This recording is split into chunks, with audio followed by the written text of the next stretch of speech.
Reconociéndonos diversos y diversas en la diversidad, la heterosexualidad reproductiva puede pensarse antes como mandato que como patrón natural.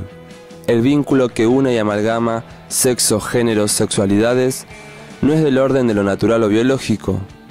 Ninguna materialidad física o biológica traza los destinos de las identidades sexuales.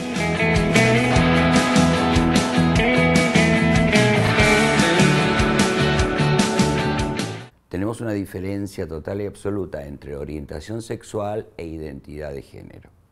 Orientación sexual, obviamente, nos estamos refiriendo a aquello que deseamos, aquello donde proyectamos, que se supone que está la heterosexualidad, la bisexualidad y la homosexualidad. O sea, estas tres instancias que nos faltan 997 que todavía no descubrimos. Pero bueno, partimos por tres. Esto es una cosa. Y otra cosa es la identidad de género. Que acá tenemos varón, mujer, travesti, transexual, transgénero, intersexual.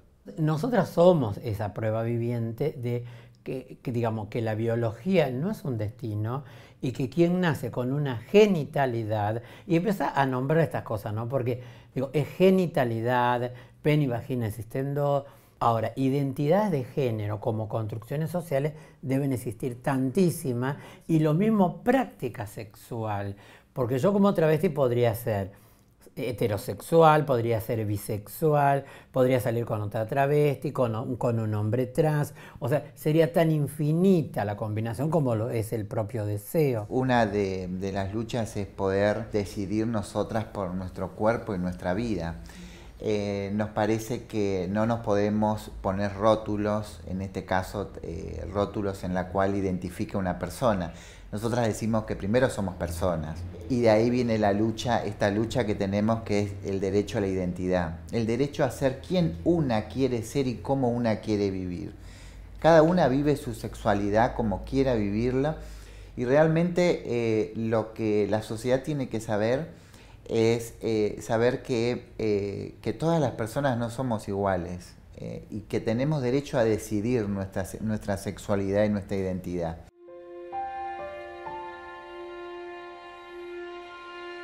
Nosotras y nosotros, gays, lesbianas, bisexuales, travestis, transexuales, reivindicamos la lucha. Iguales derechos para todas y todos. En el año del Bicentenario reclamamos la Ley de Identidad de Género y la derogación de todos los códigos contravencionales que persiguen nuestras vidas. Cuando hablamos de género, por lo general, yo siempre pongo 4 elementos fundamentales, que son el sexo biológico, lo que está entre las piernas, el rol de género, eso que nos enseñan, la nena tiene que vestir de rosita, el varón de celeste. El tercer elemento sería la identidad de género, esa manera autoapercibida que uno tiene de uno mismo. Y el cuarto elemento sería la orientación de género, con quién me voy a relacionar afectivamente. Lo cierto es que cuando hablamos de identidad, estamos hablando, así como cuando hablamos de sexo, de lo que está entre medio de las piernas, identidad habla lo que está entre medio de las orejas, acá, en mi cabeza. Yo puedo cambiar esto, lo que está entre mis piernas, no puedo cambiar lo que está en el medio de mi cabeza, salvo que haga una lobotomía, una trepanación, que los antiguos lo hacían, dicen que funcionaba, yo creo que no. Hay muchos hombres trans que son gays, que son cosas que hasta el día de hoy se venían invisibilizando, y son cosas propias de nosotros que tenemos que pelear, generar debates, que se escuche también, que se entienda que el ser hombre trans no implica ser heterosexual, que es lo que la mayoría te dicen. Bueno, vos elegiste ser hombre porque querés estar con una mujer, y tener que empezar a explicar que no es así, que uno no eligió ser así, que uno es como lo siente y que no puede ser de otra manera, y que una cosa es lo que uno siente y otra cosa es hacia quién se siente atraído, que puede ser un hombre, una mujer o las dos cosas. Soy Alejandro. Soy Celeste. Soy Nahuel. Soy Kirsty. Soy Alexei. Soy Matías y estoy a favor de la ley de identidad de género.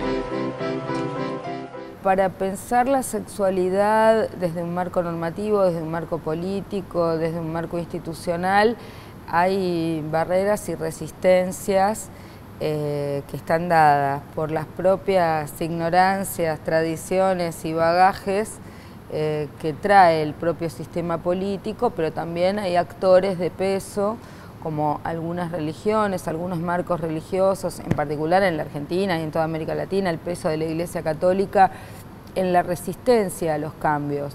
Cada persona asume su propia historia y asume su propio relato. Nosotros trabajamos así aún antes de que estuviera la ley de identidad de género, que es la que le otorga legalidad al relato propio. Nosotros trabajamos así desde antes. ¿Esto qué quiere decir? Que antes la voz la tenían los psicólogos, los psiquiatras, los jueces, los peritos, que eran los que determinaban si una persona podía ser lo que percibía, lo que la persona autopercibía o no. Bueno, cuando se habla de naturalización, yo creo que esa palabra ya está naturalizada y ya cada vez dice menos. Yo en vez de naturalizar, hablo de cultura represora. ¿Qué quiero decir con cultura represora? La cultura represora odia el placer, odia el deseo. Su único objetivo es construir distintos soportes de sometimiento. Esto atraviesa siglos, pero tiene mucho que ver, por supuesto, la influencia de las iglesias en sus versiones más reaccionarias. Cultura represora es básicamente cultura represora del deseo. Entonces, cuando hablamos de naturalizar, lo que en realidad estamos señalando es que hay una forma de construir una cultura atacando el deseo. Y atacar el deseo es atacar el placer. Nogen holdning her today, is there?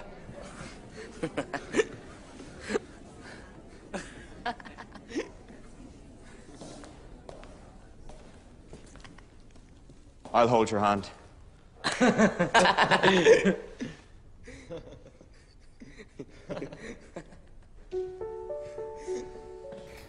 Siempre la sexualidad y la expresión de la misma es político, porque estoy modificando cosas, estoy aseverando otras, estoy negando otras.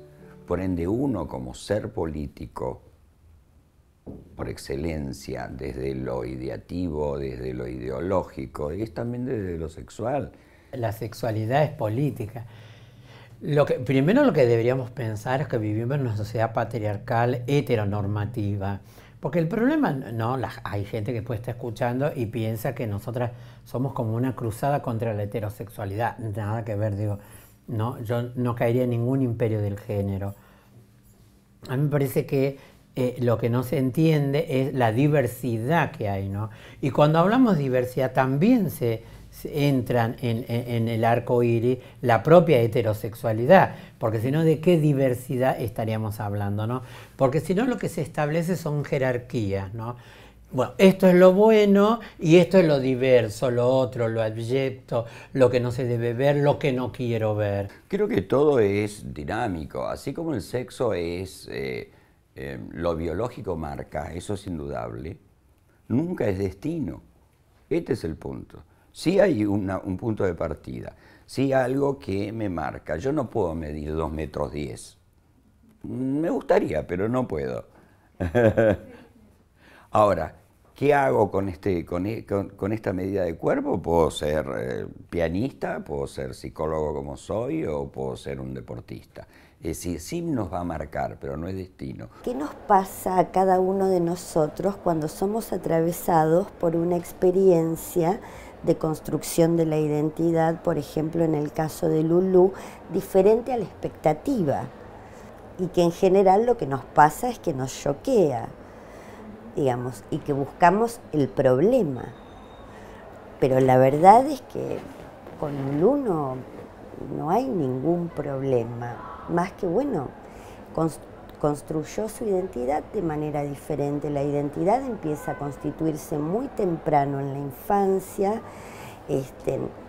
Lulú no puede firmar un cheque, pero perfectamente tiene la capacidad de decir quién es o quién se siente ser. Y en este caso, lo que hizo tanto la familia como el equipo de profesionales que la está acompañando fue escucharla y respetarla. Lo único que puedo hacer es agradecer a todas las personas que estuvieron a mi lado, a todas las personas que confiaron en la identidad de mi hija, confiaron en lo que ella sentía que respetaron sus derechos, respetaron su deseo. No es mi deseo que sea nena, es el deseo de Luana. Para mí es maravilloso. Yo creo que si vos haces una encuesta a las compañeras trans de la Argentina, y el tema de esta niña trans es lo que todas hubiésemos querido. Todas hubiésemos querido que nuestra familia nos acompañe en nuestra construcción y que esté un Estado presente, porque es una niña y es adolescente, y ahí tiene que estar la familia y el Estado acompañando esa construcción. Lo que se llamó el caso de Lulú, yo insistí mucho en el DNI, porque el DNI es un espejo. Si yo veo mi DNI y veo otra cosa, el efecto es siniestro. Y Lulú tenía un efecto siniestro en relación a su DNI, porque no era ni el nombre, ni era rasgos físicos en que ella se reconocía. Le dimos el DNI y no es que con eso se curó, porque no estaba enferma. Con eso una parte de su conflicto se alivió, una parte. Todos los demás siguen, pero ya está en otra posición. Ahora ya muestra su documento. ¿Quién sos? Esta. En el caso de esta niña, bueno, ella tiene leyes que la amparan, ¿no es cierto? Nosotras no teníamos leyes que nos amparaban nuestra identidad de género. Si a lo mejor nuestros padres empezaban a dudar o sabían que nosotras éramos personas trans o veníamos construyendo esa identidad femenina, urgente nos llevaban a un médico, al psicólogo, a ponernos hormonas masculinas porque nos teníamos que curar. Con 20 inyecciones de hormonas masculinas te tenías que curar. Entonces, no teníamos leyes que nos protejan. Ahora hay leyes que protegen a esa niña. Entonces, esa niña explotaron sus hormonas, quiere ser quien quiere ser Lulú, quiere ser, se siente, ella puede decidir la ropa que quiere ponerse. Los trans, adolescentes, jóvenes y adultos han sido niños en algún momento. Digamos, en todo caso, la situación de Lulú, la particularidad es esta, que hubo unos adultos que la escucharon. Y no solo la escucharon, sino que después pudieron respetar, digamos, su sentir y su necesidad.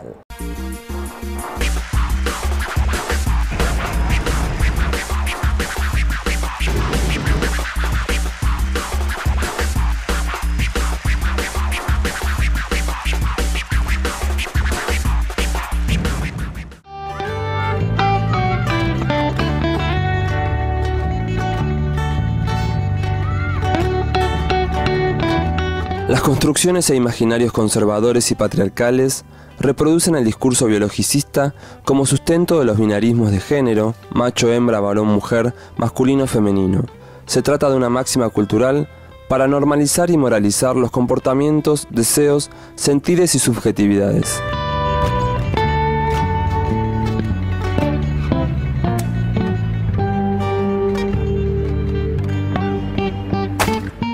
Obviamente la cultura patriarcal ya data de larga data, pero fundamentalmente eso se sigue retroalimentando en función de los nuevos contextos. Obviamente hoy el rol dominante de reproducción de la cultura patriarcal, de naturalización de los roles de género, de mantención de esta dicotomía y de estas estereotipias, son los medios de comunicación, pero también esto se reproduce a nivel de la propia familia y por supuesto en la escuela. Porque si también algo opera en esta sociedad son los medios de comunicación, ¿no?, sobre la reafirmación perenne de la heterosexualidad de los conductores. ¿No? Ah, no, pero aquel se la come. Ayer veía al pasar un programa el sábado, era de Canal 13, un concurso de canto, y es el tipo, uno desagradable, que se había cortado el pelo y decía, aunque el corte es un poco balín, yo me la banco. A ver, confesá vos que tenés esa fantasía de ser un balín, aunque sea por un momento. Yo creo que la heterosexualidad, como es lo que está bien, de eso no se debate, no se habla. Pero a ver, siempre hablamos de la población trans que trabaja en la calle, durante las noches, quienes consumen este colectivo, nuestro colectivo. Son señores, como yo digo siempre, papás, que durante el día tienen una vida y que de noche salen a buscar. Lo que pasa es que está bien decir que uno es heterosexual, está bien contarlo y juzgar a quien es distinto, pero no hacerse cargo.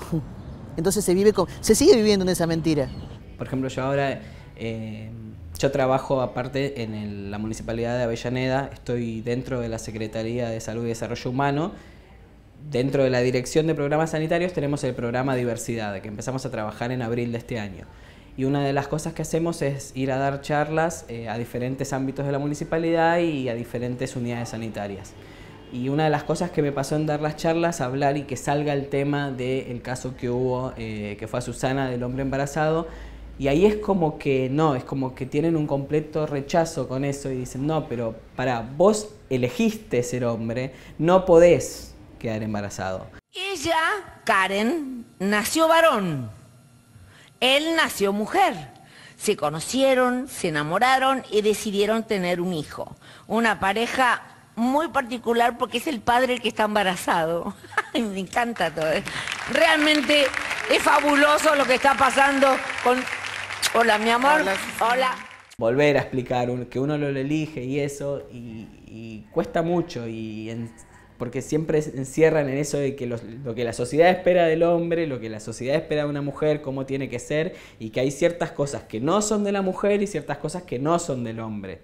Entonces, pensar en un hombre embarazado no encaja dentro de lo que se conoce y de lo que está bien visto.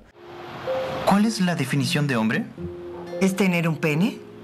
¿Eso te hace hombre? Cuando miras a alguien, ¿cómo determinas su sexo? Por su apariencia. ¿O por la apariencia del pene? Eso es lo que hace la mayoría de la gente. El 99 o el 100% de la gente, cuando ve a alguien con mi apariencia, diría que es un hombre. La gente ahora me llama mujer porque decidí usar mis órganos reproductivos.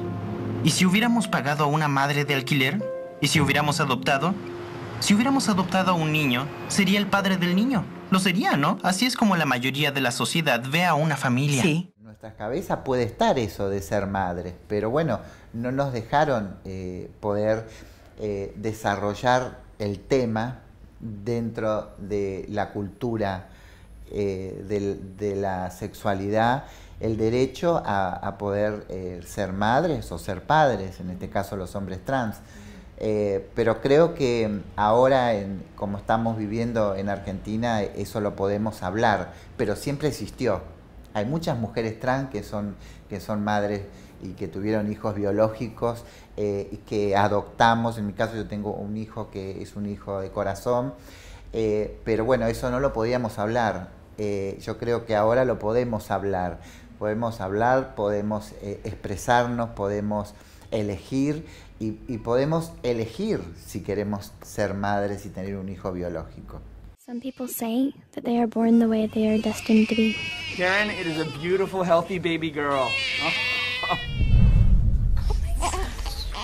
Some people say that it's a result of how you were raised. That's it, good girl. You're so good. Oh, mommy too. Problem with that theory is that I had the best, most normal parents anyone could have asked for. Hay un dicho que dice, yo no nací en un cuerpo equivocado, nací en una sociedad equivocada. El tema de los cuerpos, la ley de identidad de género tiene 1 año en Argentina. El tema de los cuerpos, el tema de cómo, en qué situación se encuentra la población trans en Argentina. La realidad es que hay un 99% de compañeras trans que ejercen el trabajo sexual y la prostitución. Y en el caso de las que estuvimos en el tema de prostitución, entramos en un circuito, ¿no es cierto?, en la cual vos tenías que ser femenina, tenías que tener tu cuerpo, porque hay un mercado en la cual te exige a los senos, a un montón de cosas, y donde no teníamos opción. Yo creía muchos años de mi vida que yo era, digo, ay, claro, la gente no me acepta porque soy diferente. Hasta que un día dije, no, yo termino siendo un espejo de lo que vos no querés ver, de los límites que vos no te atreves a cruzar. Entonces, no es la diferencia, sino las igualdades que podemos tener. Entonces, mira, las trabas no son tan monstruosas, son igual que, o tienen esto igual que, ¿me entendés? Entonces, eso es lo que realmente intranquiliza. Y en estos debates, para mí, no se ha centrado en el cuerpo, se sigue sosteniendo, aún en los estudios más avanzados de cualquier disciplina como lo queer, el feminismo, el posfeminismo, lo que vos quieras, el posporno, siguen siendo basadas, eternamente atadas y basadas en la genitalidad. Todos nacemos iguales, con los mismos derechos, con las mismas oportunidades, sin distinción de sexo, porque la igualdad no es una opción, es un derecho. Vive en igualdad. Luchar por el derecho a la identidad, luchar por el derecho a esa construcción que venimos haciendo en este caso muchas compañeras desde nuestra niñez y adolescencia. Una construcción en la cual se rodea de violencia familiar, de violencia institucional, de una represión muy fuerte en la cual una no puede desarrollarse como quiere vivir. Entonces, esa identidad en la cual nosotras nos construimos siempre tiene como barreras en la cual esas barreras de discriminación son barreras en la cual no nos dejan desarrollarnos. Cuando tomé noción de quién era, a los 4 años, yo sabía que era un nene, pero también sabía que eso no podía hablar. No había uno en mi hogar quien escuchara. Y, a ver, en nuestra generación, muchos varones trans que salieron al ruedo después de la ley de identidad de género manifiestan lo mismo, en diferentes etapas, a los 7, a los 6, a los 5. No se podía hablar de eso, no podíamos contar. Entonces vivíamos una doble vida, una vida en silencio, nos camuflábamos en la sociedad, por eso dice, no hay, la proporción es de 3 a 1, de cada 3 mujeres trans hay un solo varón trans, dicen por ahí, porque tampoco tenemos estadísticas fehacientes, pero en realidad somos los menos visibles, pero tiene que ver con ese silencio, tiene que ver también con ese modelo heteronormativo, ese machismo que hizo que muchos varones trans a determinada edad sigan en su hogar u otros fuéramos expulsados simplemente porque no encajábamos en la norma. Entonces hoy con la fertilización asistida ya no hay ningún motivo como para seguir genitalizando la sexualidad. El motivo es político. El motivo político cuál es, que a través de genitalizar la sexualidad yo tengo sobre los sujetos un sometimiento total, un poder absoluto. Creced y multiplicados y esclavizados toda la vida, digamos, ¿no? Entonces todo aquello que interpela el mandato genital interpela esta mirada de la sexualidad al servicio del sometimiento que yo he denominado, se ha publicado un libro hace varios años ya, sexualidad represora. Esa sexualidad heterosexual, reproductiva, monogámica, reprime a la diversidad sexual, que incluso tiene el heterosexual. Porque lo importante es eso, que la heterosexualidad también es una diversidad.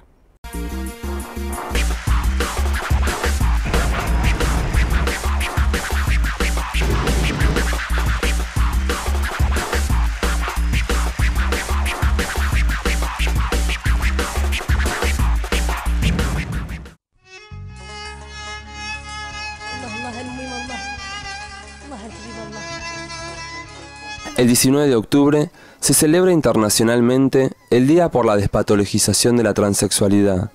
Organizaciones de todo el mundo siguen trabajando para que la diversidad sexual no sea considerada una enfermedad.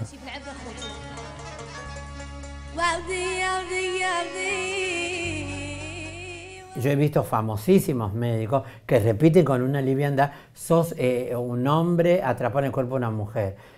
Primero, ¿cuál es el cuerpo? ¿Cuál es el cuerpo correcto? ¿Cuál es el cuerpo de mujer? ¿No? ¿Y cómo es estar atrapado? O sea, ¿quién vive dentro mío? Es una cosa terrorífica. No, imagínate, yo no me quiero ni correr lo pesado que debe ser alguien pobre vivir dentro mío, ¿no? O estás en el envase equivocado, no es el cuerpo correcto. ¿Cuál sería el cuerpo correcto? Entonces, la medicina, la psicología, han actuado y siguen actuando como cuestiones disciplinadoras. Hablemos simplemente de una de las identidades de género, que es la heterosexualidad.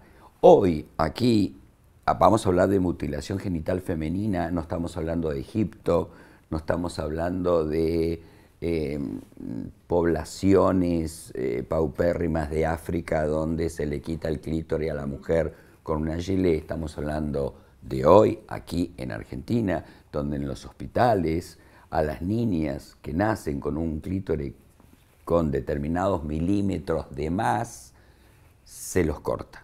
Sin lugar a dudas que la medicina, que la educación, la religión presionan fuertemente y demarcan cómo tiene que ser el otro. Pero esto es histórico. Cuando nacemos personas distintas, solamente en el plano de lo político podemos salir a la calle, nos podemos organizar y podemos reclamar.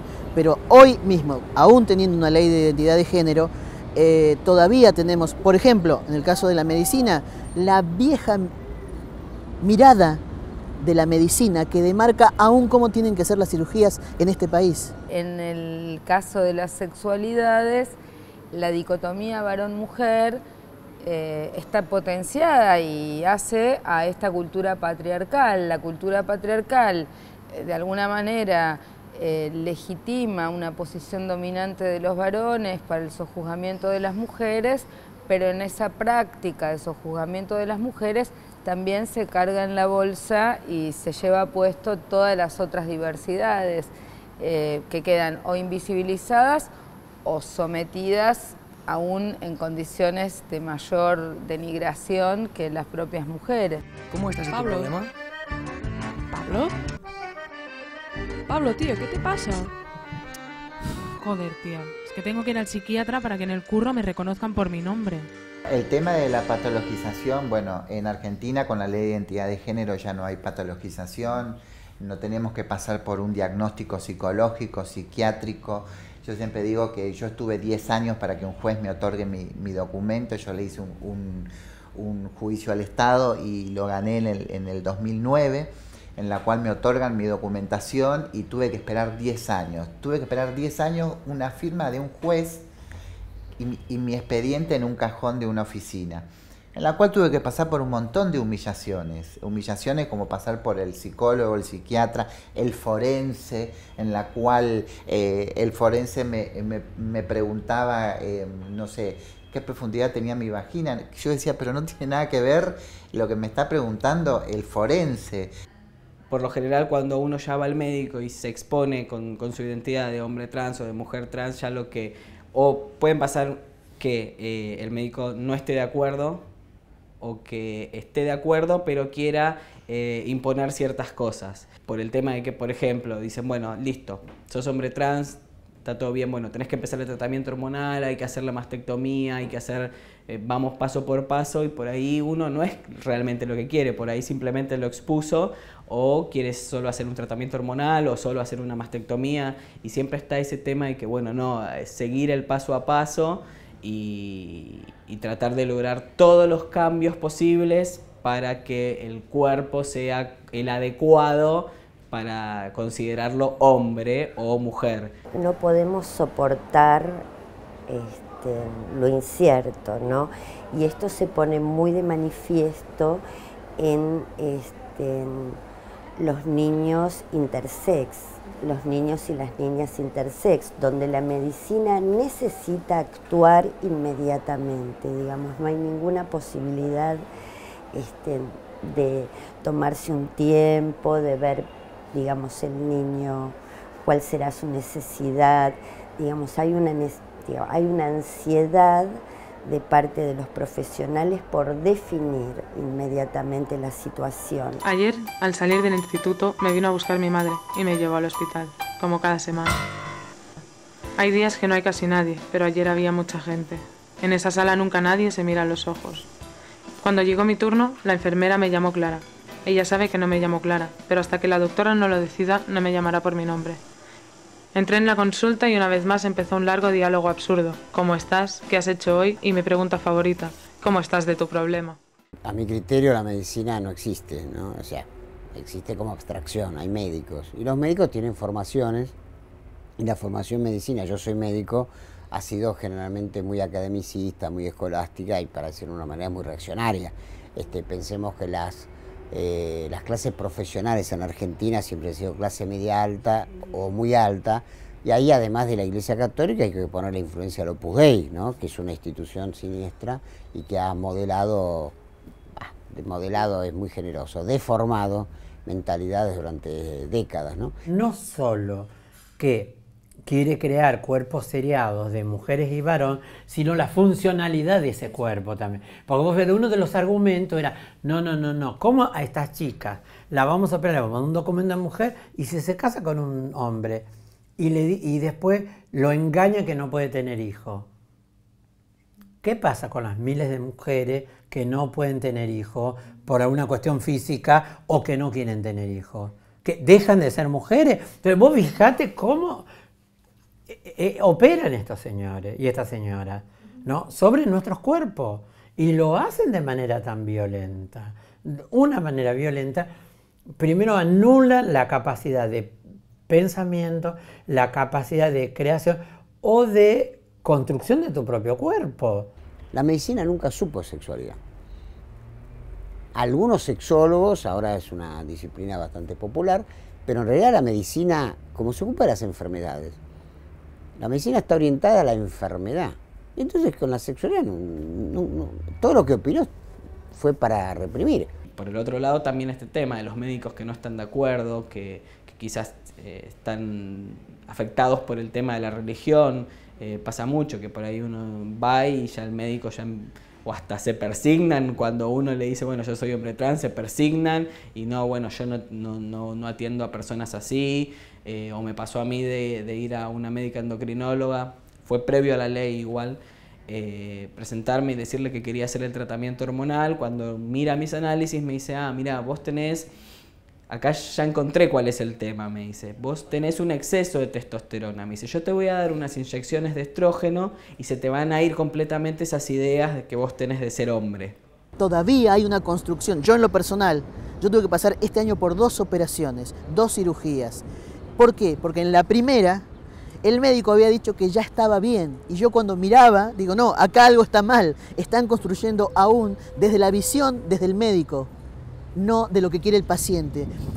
Hubo un médico, Floreal Ferrara, que hablaba mucho de que había que escuchar al paciente, obvio, esto en el plano popular te estoy diciendo, pero más allá de eso, a las personas trans todavía es una deuda pendiente, porque aún el artículo 11 de la Ley de Identidad de Género no está reglamentado. Si no está reglamentado, no se puede implementar. Si no se puede implementar, estamos desamparados. Igual a você, tenho amigos, família. Tenho projetos, trabalho e planos. Tenho fé, crenças, esperanças. Tenho amor, tristeza, alegria, opinião, lembranças. Tenho sonhos e desejos. Tenho responsabilidades e direitos. Igual a você, quero respeito. La ley de Argentina, como yo siempre digo, es la mejor del mundo porque no hay que pasar por ese diagnóstico, no hay que pasar por un gabinete en la cual te evalúe. A mí me parecía eso totalmente ridículo. Yo a los 33 años, que vengo con una construcción de los 16, a los 33 años pasar por un equipo que me evaluaba si yo podía cambiar mi nombre. Mientras que mi nombre siempre fue Marcela.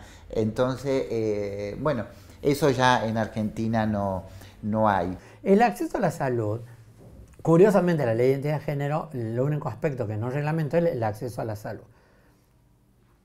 Este argumento que se intentó usar como que nosotros haríamos colapsar el sistema de salud es mentiroso. Segundo, todos los médicos y médicas que nos debían atender, nos tienen o pueden atender, no están en los hospitales públicos y de muy buena calidad, y acá hay hospitales muy buenos. Entonces no colapsa ningún sistema de salud, ¿no? Y además, nosotros la ley fuimos bien insistentes en poner la salud integral, no solo decir quien se quiera producir una adecuación genital, ¿no? Porque esos son derechos personalísimos de cada quien, sino la salud integral. El artículo específicamente habla de las prestaciones, del acompañamiento, de los espacios médicos que tiene que haber para que la persona trans comience su construcción. Pero eso no existe. Hay espacios que aisladamente lo están haciendo, pero no está reglamentado. Todavía necesitamos eso. Y realmente es, más allá de toda lucha, todavía es una demanda para nosotros, lo tenemos que seguir diciendo, no podemos negar eso, no tenemos esa medicina todavía. ¿No? De que yo sienta que el hospital es un espacio al cual yo puedo asistir porque mis condiciones económicas no me lo permiten, ir a un hospital y ser atendido en la integralidad. Si alguien siente que la barba es una molestia y es más importante quitarse la barba que tener el DNI, bueno, es una prioridad, que vaya al hospital público. Para mí es lo que produjo la ley de identidad de género, ¿no? El rediscutir y también el hacer reflexionar a la sociedad. Mire, no somos tan democráticos, no vivimos en una plena democracia, porque acá este sector no hace de esto.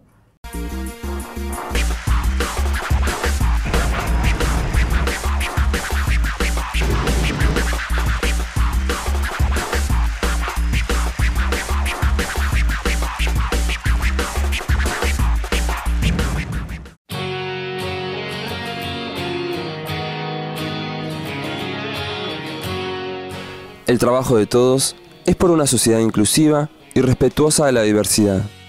El valor de la escucha, el reconocimiento de lo diverso, la dignificación de las identidades. Digamos, hay como un avance retardatario en orden a la igualdad real de las personas y a la dignidad de las personas. Una cosa es lo que se dice en términos de discurso de igualdad y de dignidad de las personas y otra cosa es lo que ocurre en la práctica. Y de hecho hay una batalla que se libra en la Argentina profunda, pero también en la propia ciudad de Buenos Aires, en relación a las resistencias a la aplicación de la ley nacional, de la Ley Federal de Educación Sexual Integral.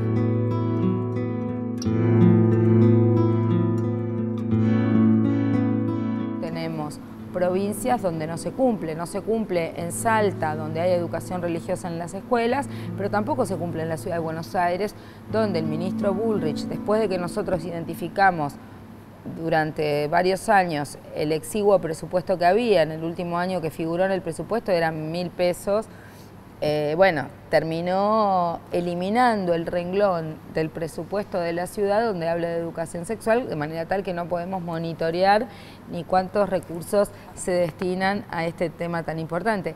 Tema importantísimo porque evitaría violencia de género, evitaría discriminación por diversidades sexuales o de género, y porque es una dimensión del ser humano, pero hay resistencias y en la medida en que no haya una clara ratificación de un Estado laico, va a seguir habiendo prejuicios. El cuerpo sigue siendo lo realmente peligroso, la sexualidad sigue siendo peligrosa, porque cuando se dice mal se dice, no enseñemos educación sexual en las escuelas, eso es una gran mentira, sí se enseña y sí se habla. Ahora, ¿de cuál se habla? De la heteronormatividad, ¿no? Mamá y papá, mamá amasa la masa, papá construye la casa. Cuando hoy sabemos que eso no es así. Entonces, sí se habla y después también generando las eternas culpas, ¿no? Generando las eternas culpas de esto está mal, y esta división histórica que hicieron sobre lo bueno y lo malo. El trabajo esencial y primario, tanto en educación musical como en educación física, es el cuerpo, el trabajo, la exploración del niño de su propio cuerpo. También con la posibilidad de realizar actividades que no hagan esta división de si las nenas pueden solo hacer esto, los varones solo esto, sino que ver que todos tienen la posibilidad de hacerlo en sus tiempos, en sus posibilidades. Yo creo que no hay un horizonte donde debemos llegar, sino ir caminando hacia el horizonte, y el horizonte siempre se va a ir expandiendo. Es decir, acordate que cuando yo estudiaba antropología y psicología no se veía sexualidad, ni siquiera la sexualidad de las personas supuestamente locas e internadas que yo preguntaba, y me decían, eso no se pregunta en la universidad, ¿entendés? el hecho de hoy estar casado con un señor, el hecho de conformar una familia, el hecho de tener chicos, educarlos en el sistema, el hecho de jugar y reírme con eso, que siempre digo, si un hijo mío me sale heterosexual, voy a pensar en que me equivoqué y lo mando a terapia de cabeza y al psiquiatra, y que van a decir la abuela. Me gusta mucho, entonces estamos ampliando los horizontes, estamos caminando. Yo lloré mucho. El video donde aparece mi entrega del DNI, lloré mucho. Pero este varón trans se va a morir recordando que una presidenta le pidió perdón así en silencio, así a lo bajito, cuando yo le di gracias porque yo esperaba desde los 4 años. Y entonces Cristina me dijo, perdón por tantos años de olvido. Y fue tan personal, pero fue mágico. Fue mágico. Eso pasa el tiempo y es lo que yo no soy nadie, soy Kalim, nada más, un tipo común. Eso fue mágico.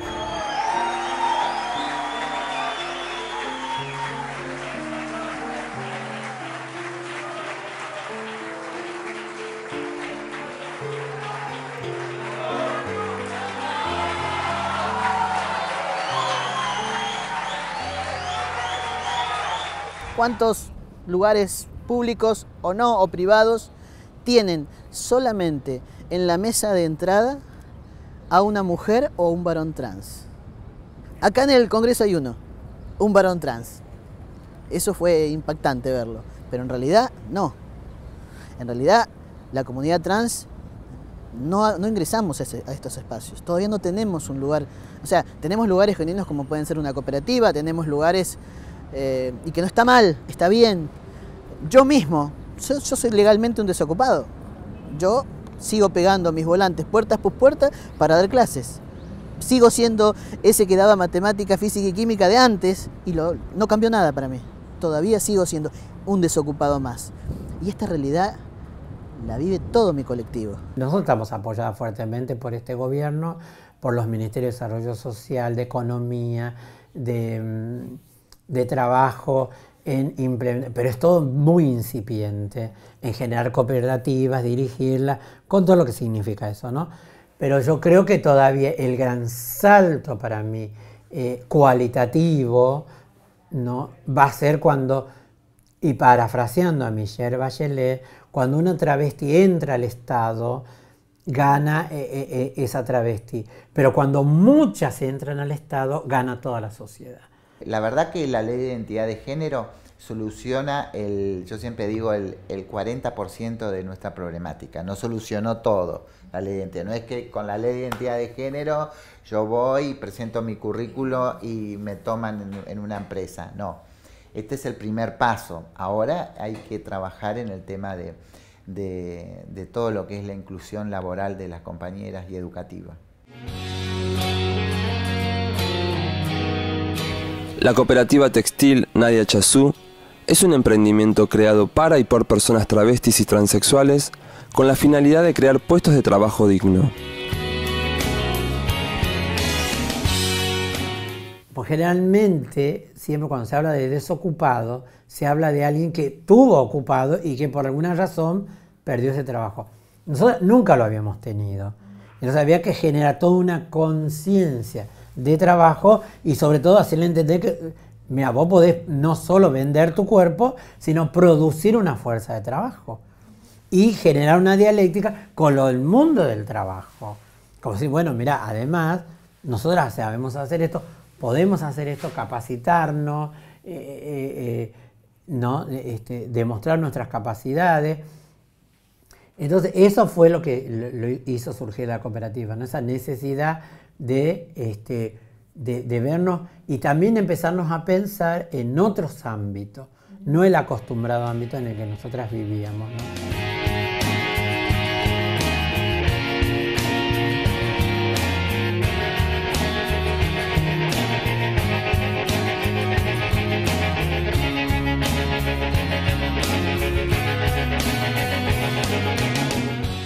insisto que hay mucho para hacer, al menos o sea, no le bajamos el pie al acelerador, pero digo, y además es tan amplio el campo en el cual nosotros tenemos que luchar y tenemos que movernos, que a veces se nos hace, pero estamos ahí divinas. Entonces, desmantelar todas esas cuestiones, digo, porque para mí vos podés elucubrar, pensar la teoría más bella que quieras, ampararte en cualquiera de las teorías, de las corrientes teóricas, pero lo que realmente para mí desmantela todo es la cotidianeidad, ¿no? Cuando la gente empieza a verte, digo, marcas las diferencias, ves que llorás, sufrís igual que todo el mundo, que te pasan cosas, ¿no? Y que hay cosas que compartir y otras que no, eso derriba, porque después ya, ¿me entendés? O sea, la cotidianeidad para mí es la garrocha que te hace saltar el muro de la discriminación.